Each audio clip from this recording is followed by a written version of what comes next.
ایک ان پڑھ شخص جب مرا نا، اس کے مرنے کے بعد جب اس کی قبر کھودی گئی تو قبر میں نور ہی نور تھا، گلاب کے پھول اگے ہوئے تھے جن کی خوشبو سے قبر میں عطر پھیلا ہوا تھا، قبر جنت کے باغوں میں سے ایک باغ بنی ہوئی تھی۔ خیر، لوگوں نے اس ان پڑھ شخص کو دفنایا، تدفین کے بعد واپسی اسی کے گھر میں گئے۔ اس ان پڑھ شخص کی بیوی سے لوگوں نے پوچھا کہ آخر تیرا شوہر کون سا ایسا نیک عمل کیا کرتا تھا جس کی وجہ سے اس کو اتنی جزا ملی ہے کہ قبر میں نور ہی نور تھا، گلاب کے پھول اگے ہوئے تھے، قبر جنت کے باغوں میں سے ایک باغ بنی ہوئی تھی۔ مائی بتا تو صحیح کہ آخر کون سا ایسا عمل کیا کرتا تھا تیرا شوہر؟ تو وہ مائی کہنے لگی، بھائیو میرا شوہر تو چٹا ان پڑھ تھا، چٹا ان پڑھ، وہ کوئی باعمل انسان تو نہیں تھا، ہاں اس کا ایک ایسا عمل تھا جو مجھے یقین ہے وہی عمل میرے اللہ کو پسند آیا ہوگا کہ وہی عمل میرے شوہر کی بخشش کا ذریعہ بن گیا۔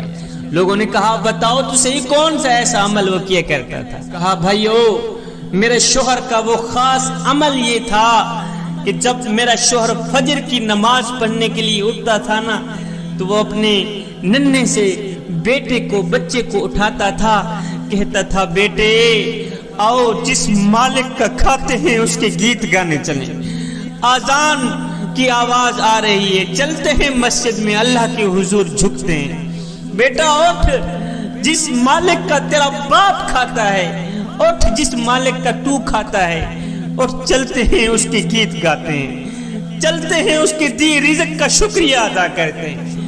اللہ اکبر۔ اور تو کوئی خاص عمل نہیں تھا میرے شوہر کا، مجھے پکا یقین ہے یہی عمل میرے اللہ کو پسند آیا ہوگا، میرے اللہ نے میرے شوہر کو بخش دیا ہوگا۔ ایک بزرگ کے دل کا آپریشن ہوا نا تو 10 دن تک ہسپتال میں پڑا رہا، 10 دن کے بعد ڈاکٹر صاحب نے 5 لاکھ روپیہ بل بھیج دیا۔ بزرگ نے جیسے ہی بل کو دیکھا تو ایک دم چیخے مار مار کے رونے لگے، زاروں قطار رونے لگے۔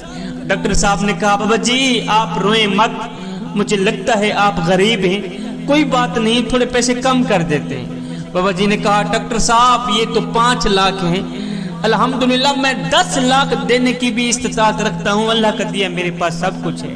تو ڈاکٹر صاحب نے کہا بابا جی پھر 5 لاکھ کا بل دیکھ کر آپ زاروں قطار کیوں رو رہے ہیں؟ یہ سن کر بزرگ نے روتے ہوئے کہا ڈاکٹر صاحب رو اس لیے رہا ہوں، تڑپ اس لیے رہا ہوں کہ تو نے 10 دن تک میرے دل کی رکھوالی کی ہے، بل 5 لاکھ روپیہ مانگ لیا ہے، افسوس کہ جس مالک نے ساری زندگی میرے دل کی رکھوالی کی ہے اس کا تو شکریہ بھی ادا نہیں کر سکا۔ ایک نماز تھی میری آنکھوں کی ٹھنڈک تھی، تو پڑھنا تو جہاں رہ گیا، میرے کریم رب کی چوکھٹ کو، میرے کریم رب کے دروازے کو، میرے کریم رب کے گھر کو تو نے دیکھنا بھی گوارا نہ کیا۔ اے بندے اللہ جب ناراض ہوتا ہے روٹی بند نہیں کرتا، نا نا نا، اللہ جب خفا ہوتا ہے رزق بند نہیں کرتا، اللہ جب روٹتا ہے سورج کو حکم نہیں دیتا کہ فلاں شخص میرا نافرمان ہے، تیری کرنیں اس کے آنگن میں نہیں جانی چاہیے، نا بندے نا، اللہ جب ناراض ہوتا ہے تو سجدوں کی توفیق چھین لیتا ہے، اللہ جب ناراض ہوتا ہے تو من اجڑ جاتا ہے۔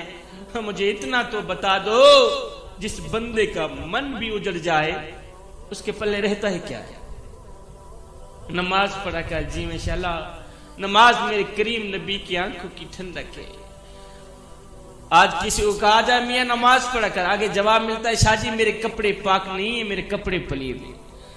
اور نادان تیرے کپڑے پاک بھلا کیسے ہو سکتے ہیں؟ تو اللہ کے حضور جھکنا نہیں جانتا، اللہ کے حضور جھکنا سیکھ لے، وہ تیرا تن بھی پاک کر دے گا، وہ تیرا من بھی پاک کر دے گا۔ استاد کلاس پڑھا رہے تھے، آگے بچے پڑھ رہے تھے، آپ لوگوں میں سے کوئی استاد بھی بیٹھے ہوں گے، دل کے کانوں سے سنیے گا میاں، اثر کرے نہ کرے کوئی سن تو لے میری فریاد، نہیں ہے داد کا طالب یہ بندہ ہے آزاد۔ استاد کلاس پڑھا رہے تھے، بچے پڑھ رہے تھے، استاد نے ایک سوال کیا، بچوں سے لوگ ہیں جو نماز نہیں پڑھتے؟ اب جو لوگ نماز نہیں پڑھتے نا وہ دل کی کانوں سے سنیں. استاد کلاس پڑھا رہے، بچے پڑھ رہے ہیں، استاد نے ایک سوال کیا، بچوں وہ کون سے لوگ ہیں جو نماز نہیں پڑھتے؟ وہ کون سے لوگ ہیں جو نماز نہیں پڑھتے؟ وہ ایک بچہ کونے سے کھڑا ہوا، اس نے بڑی ہی معصومیت سے جواب دیا، استاد جی جو لوگ مر چکے ہیں نا وہ لوگ نماز نہیں پڑھتے.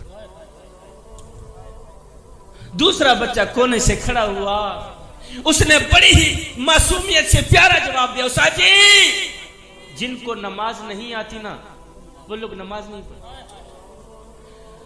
تیسرا بچہ کھڑا ہوا، اس نے بڑی ہی معصومیت سے پیارا جواب دیا، استاد جی جو لوگ کافر ہیں نا وہ لوگ نماز نہیں پڑھتے. بچے تو جواب دے کر فارغ ہو گئے، لیکن استاد کو سوچنے پر مجبور کر دیا کہ میرے شمار کن لوگوں میں؟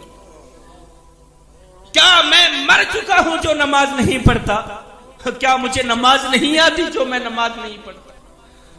اور کیا میں کافر ہوں جو نماز نہیں پڑھتا؟ میں کو میڈا دکھ، میں کو تیڑا دکھ، میں کو ہر مظلوم انسان دا دکھ جتا ظلم دی بھاپی بلدی ہے، میں کو روہی چولستان دا دکھ جتا کوئی انصاف دا نہ کہنی، اور میں کو پورے پاکستان دا دکھ جڑے مر گئے ہیں نو تا مر گئے ہیں، میں کو جون دے قبرستان دا.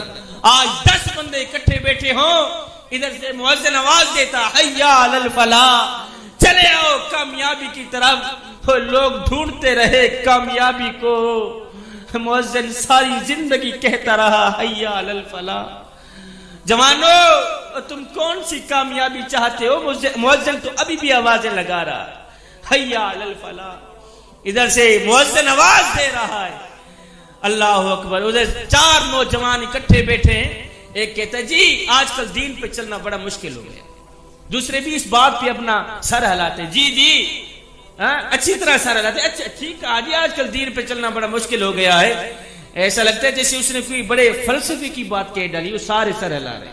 جب وہ نوجوان کہہ رہا ہے دین پہ چلنا بڑا مشکل ہو گیا ہے، قبلہ جو مسجد میں جاتا ہے تو آگے موسم کے مطابق ٹھنڈا اور گرم پانی دستیاب ہے. جو مسجد میں جاتا ہے، مسجد کے اندر داخل ہوتا ہے تو آگے ہیٹر ایسی لگے ہوئے ہیں، موسم کے مطابق ماحول دستیاب ہے. آج کل دین پہ چلنا بڑا مشکل ہو گیا ہے. یہ وہ شخص کہہ رہا ہے جو مخملی قالینوں پہ کھڑا ہو کے قیام کرتا ہے.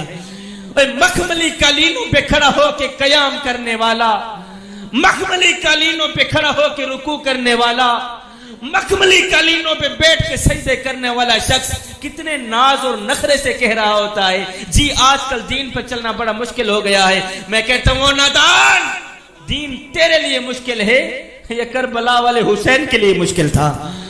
میاں جن کے لیے دین مشکل تھا انہوں نے تو کہا بھی نہیں ہے دین پہ چلنا بڑا مشکل ہو گیا ہے. تو خامخواہ کہہ رہا ہے دین پہ چلنا بڑا مشکل ہو گیا ہے. اور جن کے پاؤں میں رسی ڈال کر کے مکے کے بازاروں میں گھسیٹا گیا، اس بلال نے تو نہیں کہا تھا کہ دین پہ چلنا بڑا مشکل ہو گیا ہے. اس کے اوپر پتھر برسائے گئے، اس بلال نے تو نہیں کہا تھا دین پہ چلنا بڑا مشکل ہو گیا. اللہ اکبر. مالک بلال کے اوپر پتھر برساتا ہے، بارش برس رہی ہے، نیچے آہت آہت کے نغمے گا رہا ہے بلال. کسی نے گزرتے ہوئے پوچھی لیا بلال میاں عجیب تماشا ہے تیرا مالک تجھے مارتا ہے، تجھے پتھر مارتا ہے، تو آگے سے مسکراتا ہے. آگے جو بلال نے جواب دیا میاں وہ دل کے کانوں سے سننے والا جواب ہے. بلال نے کہا میاں تم بازار میں جاؤ نا مٹی کا پیالہ خریدنے کے لیے، مٹی کا پیالہ خریدنے کے لیے جاتے ہو نا تو اسے پیالے کو ٹھونک بجا کے چیک کرتے ہو کہ کہیں یہ کچا تو نہیں، اس کی آواز تو ٹھیک ہے. کہتا ہے آج میرا مالک بلال کو خرید رہا ہے اور دیکھ رہا ہے بلال کی کچا تو نہیں ہے. میں کہتا ہوں میرے کریم رب خرید لے اس نکمے کو، کھال ادھر جائے گی. حق کی آواز ختم نہیں ہو. جوانوں ان کی آواز سنتے ہیں تو ایک دم کانپ کیوں جاتے ہیں، جسم پہ لرزہ کیوں طاری ہو جاتا ہے؟ تو حضرت نہیں پڑھتے، محبوب سمجھنا. جب تم نماز نہیں پڑھتے تو یہ نہ سوچا کرے کہ وقت نہیں ملا، بلکہ یہ سوچا کریں کہ تم سے کون سی ایسی خطا ہو گئی ہے کہ اللہ نے تمہیں اپنے سامنے کھڑا کرنا بھی پسند نہیں کیا۔ اللہ اکبر۔ سجدوں کی توفیق ملنا بھی رب کی نعمتوں میں سے ایک نعمت ہے، ورنہ جن سے یہ توفیق چھین لی جاتی ہے نا، پھر نہ وہ دنیا کے رہتے ہیں نہ ہی آخرت کے رہتے ہیں۔ چن لے مجھے بھی اپنے سجدہ کرنے والوں میں یا رب، کب تک بھاگتا رہوں گا تجھ سے تیری ہی دنیا میں۔ اللہ اکبر۔ جوانوں، اگر قیامت کے دن امام حسین کے ساتھ کھڑے ہونا چاہتے ہو تو نماز کبھی نہ چھوڑنا، پھر نماز سے دوستی لگانا، پھر نماز سے یاری لگانا۔ میرے امام علی مقام امام حسین علیہ السلام فرماتے ہیں کہ مجھے جنت سے زیادہ نماز عزیز ہے، مجھے جنت سے زیادہ نماز عزیز ہے، اس لیے کہ جنت میری رضا ہے اور نماز میرے سونے رب کی رضا ہے۔ اللہ، نماز پڑھتے وقت ایسا لگتا ہے جیسے نماز کا ہر ایک سجدہ ہمیں دلاسا دے رہا ہو، میاں گھبرا نہیں، تیرا رب تیرے ساتھ ہی ہے۔ اللہ، اللہ جب ناراض ہوتا ہے روٹی بند نہیں کرتا، اللہ جب ناراض ہوتا ہے رزق بند نہیں کرتا، اللہ جب ناراض ہوتا ہے سورج کو حکم نہیں دیتا کہ فلاں شخص میرا نافرمان ہے، تیری کرنیں اس کے آنگن میں نہیں جانی چاہیے، نہ بندے نہ۔ اللہ جب ناراض ہوتا ہے تو سجدوں کی توفیق چھین لیتا ہے، اللہ جب ناراض ہوتا ہے تو من اجڑ جاتا ہے۔ اس سید کو اتنا تو بتا دو، جس بندے کا من بھی اجڑ جائے اس کے پلے رہتا ہے کیا ہے؟ اللہ، امام غزالی فرماتے ہیں جب تم مالک کو سجدہ نہیں کرتا پھر اس کا دیا رزق کیوں کھاتا ہے؟ وہ ایک بزرگ کی آنکھوں کا آپریشن ہوا نا، تو ڈاکٹر نے کچھ دنوں کے لیے سجدہ کرنے سے روکا۔ بزرگ نے کیا کیا؟ کھانا پینا ہی بند کر دیا۔ گھر والوں نے پوچھا کہ بابا جی ڈاکٹر نے تو آپ کو سجدہ کرنے سے روکا تھا، کھانا کھانے سے تو نہیں روکا تھا۔ تو بزرگ رو کر کہتا ہے بیٹے، جس مالک کو سجدہ نہ کر سکوں اس کا رزق کھاتی ہو مجھے شرم آتی ہے۔ جس مالک کو سجدہ نہیں کرتا پھر اس کا دیا رزق کیوں کھاؤں میں؟ میرے کریم نبی علیہ السلام نے فرمایا صحابہ، میرا جی چاہتا ہے کسی کو کہوں اذان دے، کسی کو کہوں نماز پڑھائے، اور میں گاؤں میں نکل جاؤں، بستیوں میں نکل جاؤں۔ میرا جی چاہتا ہے ان کے گھروں کو جا کر آگ لگا دوں جو لوگ نماز نہیں پڑھتے۔ میرے حضور نے آگ نہیں لگائی، میرے حضور نے صرف چاہا ہے، صرف چاہا ہے۔ میرے نبی کی چاہت پر اللہ نے جو ہم پر آگ لگائی ہے وہ آپ لوگوں کے سامنے ہے۔ مال کے ہوتے ہوئے بھی راتوں کو کروٹیں بدلتی رہتی ہیں، نیند نہیں آتی، یہ آگ نہیں ہے تو کیا ہے؟ گاڑی بھی ہے، پیسہ بھی ہے، دھن بھی ہے، دولت بھی ہے، امیری بھی ہے، لیکن سکون نہیں، سکون کا جنازہ نکل گیا، یہ آگ نہیں ہے تو کیا ہے؟ پہلے تو اولاد ملتی نہیں تھی، پھر درباروں پہ گئے، پیروں کے پاس گئے، نمازیں پڑھی، دعا کرتے رہے یا اللہ ہمیں صاحب اولاد بنا۔ آج جب اولاد جوان ہوئی ہے تو نافرمان نکلی ہے، یہ آگ نہیں ہے تو کیا ہے؟ شاہ جی یہ آگ آخر کیسے بجھے گی؟ میاں آپ میں تمہیں بتاتا ہوں یہ آگ کیسے بجھے گی۔ مالک کی چوکھٹ پہ آ کر اپنا سر سجدے میں رکھا کریں اور خشیت الہی میں آ کر اپنی آنکھوں سے ایک آنسو بہا لیا کریں، اور تمہاری آنکھوں سے نکلا ایک آنسو زمین پہ بعد میں جائے گا، یہ آگ پہلے ہی بجھ جائے گی۔ میرے حضور علیہ السلام سے پوچھا گیا حضور ہمیں کیسے پتہ چلے گا کہ ہماری نماز قبول ہوئی ہے یا نہیں؟ میرے حضور علیہ السلام نے فرمایا جب اگلی نماز پڑھنے کا دل کرے تو پکا یقین کر لینا پچھلی نماز قبول ہوئی گئی۔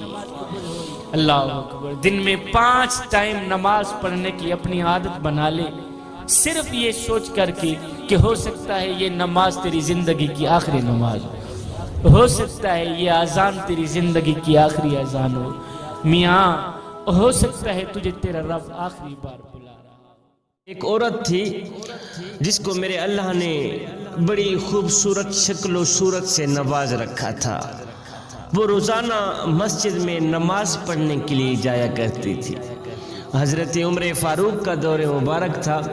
آپ کے دور مبارک میں عورتیں بھی مردوں کے پیچھے نماز پڑھا کرتی تھیں۔ یہ تو آپ کا کچھ دور گزرا، اس کے بعد عورتوں کو انکار کیا گیا، منع کیا گیا کہ وہ اپنے اپنے گھروں میں ہی نماز پڑھا کریں گی۔ خیر، یہ خوبصورت اللہ کی نیک بندی جس کو میرے اللہ نے خوبصورت شکل و صورت دے رکھی تھی، روزانہ مسجد میں نماز پڑھنے کے لیے جاتی، تو ایک نوجوان اس خوبصورت عورت کے سامنے آ کے رک جاتا اور پریشان کرتا، روزانہ راستہ بند کر لیتا، راستہ روک لیتا کہ یہ عورت میرے ساتھ بات کرے، میرے ساتھ بولے۔ خیر 2-4 دن تو ایسے گزر گئے۔ ایک دن اس خوبصورت اللہ کی نیک بندی نے اس نوجوان سے پوچھ لیا، اور نوجوان تجھے کیا مسئلہ ہے؟ تجھے کیا مسئلہ ہے؟ تو کیوں میرا راستہ روکنے کی کوشش کر رہا ہے؟ میاں میں نماز پڑھنے کے لیے جاتی ہوں، اللہ کے حضور سجدہ کرنے کے لیے جاتی ہوں، تو روزانہ مجھے تنگ کیوں کرتا ہے؟ تو روزانہ مجھے پریشان کیوں کرتا ہے؟ تو میرا راستہ کیوں روک لیتا ہے؟ بتا تو صحیح وجہ کیا ہے، کیا مسئلہ ہے تجھے؟ تو اس نوجوان نے اپنے قلب کی خواہش کا اظہار کیا، کہنے لگا، او اللہ کی نیک بندی، میں تو تیرا چاہنے والا ہوں، میں تو تیرے ساتھ محبت کرنے والا ہوں، تو تجھے اپنانا چاہتا ہوں، میں تو تجھے حاصل کرنا چاہتا ہوں، تیرا عشق میرے دل میں سما گیا ہے، تیری محبت میرے دل میں سما گئی، بس میں تجھے حاصل کرنا چاہتا ہوں۔ اللہ کی نیک بندی نے اپنے دل میں کہا، او نادان، اللہ کی محبت کی جگہ تو نے میری محبت کو سما لیا ہے اپنے دل میں، اور کچھ تو شرم کر لیتا۔ خیر اس اللہ کی نیک بندی نے کہا، میری ایک شرط ہے، وہ شرط پوری کر دے، اس کے بعد تو جو کہے گا میں ویسے ہی کروں گی۔ اس نوجوان نے کہا، جلدی بتاؤ، آسمان سے اگر تارے توڑ کے لانے پڑے وہ بھی لانے کو تیار ہوں، جلدی بتاؤ کون سی شرط ہے تیری؟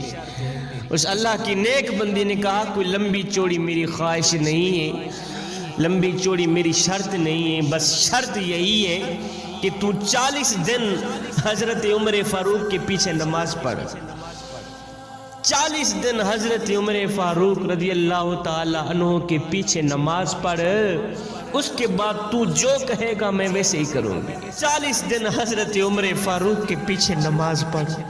اس نوجوان نے کہا، یہ 40 دن کیا، اگر 40 سال بھی تجھے اپنانے کے لیے نماز پڑھنی پڑتی ہے تو میں پڑھنے کے لیے تیار ہوں۔ لہٰذا اس نے نمازیں شروع کر دیں، حضرت عمر فاروق کے پیچھے نمازیں پڑھتا رہا۔ 40 دن گزر گئے۔ 40ویں دن جب نماز مکمل کر کے واپسی اسی راستے سے گزر رہا تھا تو اپنی نظریں نیچے کر کے جھکا کے اسی راستے سے گزر رہا تھا تو حسب وعدہ وہ عورت اللہ کی نیک بندی بھی اسی راستے پہ کھڑی تھی۔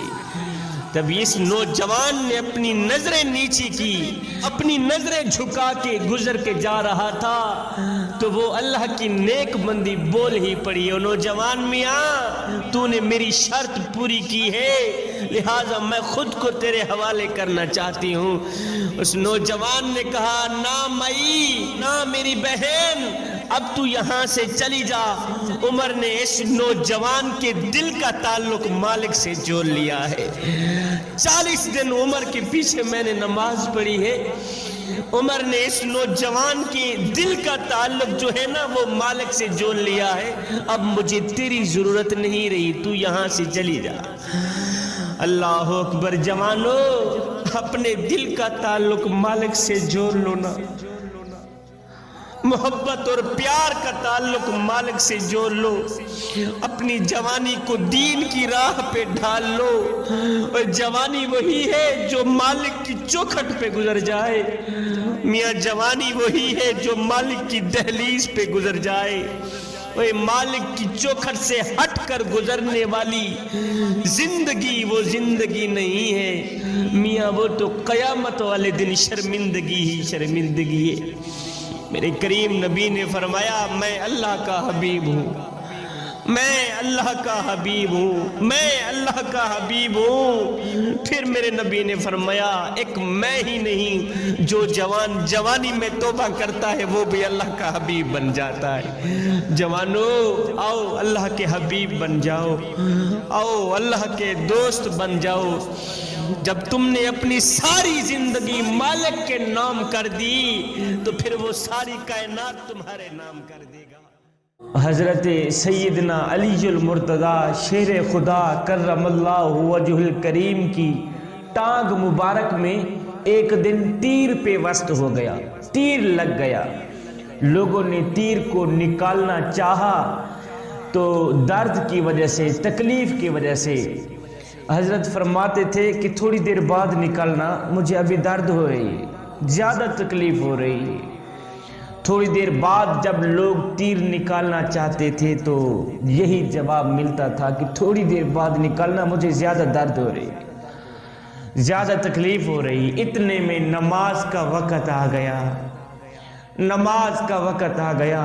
دن میں 5 ٹائم نماز پڑھنے کی اپنی عادت بنا لے، صرف یہ سوچ کر کے کہ ہو سکتا ہے یہ نماز تیری زندگی کی آخری نماز ہو سکتا ہے یہ اذان تیری زندگی کی آخری اذان ہو، میاں ہو سکتا ہے تجھے تیرا رب آخری بار بلا رہا ہو۔ ہے نماز کا وقت آ گیا۔ حضرت علی المرتضی شیر خدا کرم اللہ وجہ الکریم نماز میں مشغول ہو گئے۔ جب سجدے میں گئے تو لوگوں نے زور سے تیر کھینچا، باہر نکال دیا۔ اللہ اکبر۔ جب آپ نماز سے فارغ ہوئے تو آپ نے دیکھا کوئی رو رہا تھا، کوئی پریشان حال تھا۔ آپ نے فرمایا میاں کیوں رو رہے ہو، کیوں پریشان ہو، تیر نکالنا چاہتے ہو؟ تو لوگوں نے کہا حضرت نہیں، تیر تو ہم نے نکال ہی لیا ہے، ہائے تیر تو ہم نے نکال ہی لیا ہے۔ اتنا عشق تھا نماز کے ساتھ، اتنی محبت نماز کے ساتھ۔ جب آپ سجدے میں گئے تو بھول گئے اپنوں کو، بھول گئے پرایوں کو، بھول گئے دنیا کو، دنیا بھول گئی، درد بھول گیا، تیر بھول گئے، تکلیفیں بھول گئیں، نماز میں اس طرح فنا ہوئے۔ اللہ اکبر۔ لوگوں نے تیر کھینچا، آپ کو پرواہ بھی نہ ہوئی۔ اللہ اکبر۔ جوانو تمہارا تن تو مسجد میں ہوتا ہے، من دوستوں کے پاس ہوتا ہے۔ تمہارا جسم تو مسجد میں ہوتا ہے، تمہاری سوچیں دوستوں کے پاس ہوتی ہیں، تمہارے رجحان کاروبار کی طرف ہوتے ہیں۔ آئے کسی لیے ہیں، نماز پڑھنے کے لیے آئے۔ نماز میرے کریم نبی کی آنکھوں کی ٹھنڈک ہے، میاں نماز پڑھا کر۔ نماز دین کا ستون ہے۔ جس بندے کے اندر نماز ہے اس کے اندر سب کچھ ہے، جس کے اندر نماز نہیں اس کے اندر کچھ بھی نہیں۔ اے بے نمازی نوجوان، نماز تو وہ لاڈلی عبادت ہے جو اللہ سے ہر بات منوا لیتی۔ حضرت سیدنا علی المرتضی شیر خدا کرم اللہ وجہ الکریم نے فرمایا نماز کی فکر اپنے اوپر فرض کر لو، خدا کی قسم دنیا کی فکر سے آزاد ہو جاؤ گے اور کامیابی تمہارے قدم چومے گی۔ آج اگر کسی کو کہا جائے میاں نماز پڑھا کر، اور جی میں انشاءاللہ نماز پڑھا کر، تو آگے جواب ملتا ہے شاہ جی میرے کپڑے پاک نہیں ہیں، آج نماز نہیں پڑھتا کل سے نماز پڑھوں گا۔ اور نادان تیرے کپڑے پاک بھلا کیسے ہو سکتے ہیں؟ تو اللہ کے حضور جھکنا نہیں جانتا۔ اللہ کے حضور جھکنا سیکھ لے، وہ تیرا تن بھی پاک کر دے گا، وہ تیرا من بھی پاک کر دے گا۔ آج اگر کسی کو کہا جائے میاں نماز پڑھا کر تو کہتا ہے شاہ جی 2 سال رہ گئے ہیں میری ریٹائرمنٹ کو، اس کے بعد میں نماز شروع کر دوں گا۔ یہ وہ شخص کہہ رہا ہے جس کی ملکیت میں ایک سانس بھی نہیں، جو ایک سانس کا مالک بھی نہیں۔ کتنی لمبی ٹائم ٹیبل دے رہا ہے شاہ جی 2 سال کے بعد میری ریٹائرمنٹ ہوگی، اس کے بعد میں نماز شروع کر دوں گا۔ اے بندے، اللہ جب ناراض ہوتا ہے روٹی بند نہیں کرتا، اللہ جب ناراض ہوتا ہے رزق بند نہیں کرتا۔ میاں اللہ جب خفا ہوتا ہے سورج کو حکم نہیں دیتا کہ فلاں شخص میرا نافرمان ہے تیری کرنیں اس کے آنگن میں نہیں جانی چاہیے. نہ بندے نہ، اللہ جب ناراض ہوتا ہے تو سجدوں کی توفیق چھین لیتا ہے. اللہ جب ناراض ہوتا ہے تو من اجڑ جاتا ہے. وہ مجھے اتنا تو بتا دو، جس بندے کا من بھی اجڑ جائے اس کے پلے رہتا ہے کیا ہے؟ ہائے آگے دشمن ہے، پیچھے دشمن، دائیں دشمن، بائیں دشمن، حسین کی تلوار چل رہی ہے. میرے پیر حسین کی تلوار چل رہی ہے، یزیدیوں کے گلے کاٹ رہی ہے. اب اس تلوار کو کوئی نہیں روک سکتا. اب علی المرتضیٰ شیر خدا کا خون حسین کی رگوں میں گردش کر رہا ہے، اس لیے اب اس تلوار کو کوئی نہیں روک سکتا. اب اس تلوار کو کوئی نہیں روک سکتا. لیکن اچانک حسین کی تلوار رک گئی. اچانک حسین کی تلوار رک گئی. کیوں؟ اس لیے کہ نماز کا وقت ہو گیا تھا. نماز کا وقت ہو گیا تھا، اس لیے تلوار رک گئی. یزیدیوں میں بے چینی پھیل گئی کہ جس تلوار کو پیاس نہ روک سکی، جس تلوار کو بھوک نہ روک سکی، جس تلوار کو قاسم کا لوٹا ہوا شباب نہ روک سکا، جس تلوار کو علی اکبر کی جوانی نہ روک سکی، وہ تلوار کیسے رک گئی؟ اے حسین ابن علی، آگے دشمن کھڑا ہے، پیچھے دشمن کھڑا ہے، دائیں دشمن، بائیں دشمن. تلوار چلنی چاہیے تھی، تلوار رک کیوں گئی؟ فرمایا اس لیے کہ نماز اس سے بھی زیادہ اہم ہے. نماز اس سے بھی زیادہ اہم ہے. تلوار اس لیے رکی ہے، اے حسین بھوکا ہے، نماز نہیں چھوڑی. تم کھا پی کے نماز چھوڑ دیتے. حسین پیاسا ہے لیکن نماز نہیں چھوڑی. تم ٹھنڈا پانی پی کے نماز چھوڑ دیتے. اور نادانو، نام لیتے ہو حسین کا، نقل کرتے ہو یزید کی. مجھے بتاؤ تو صحیح، تمہارے ساتھ حسین کیسے ہوں گے؟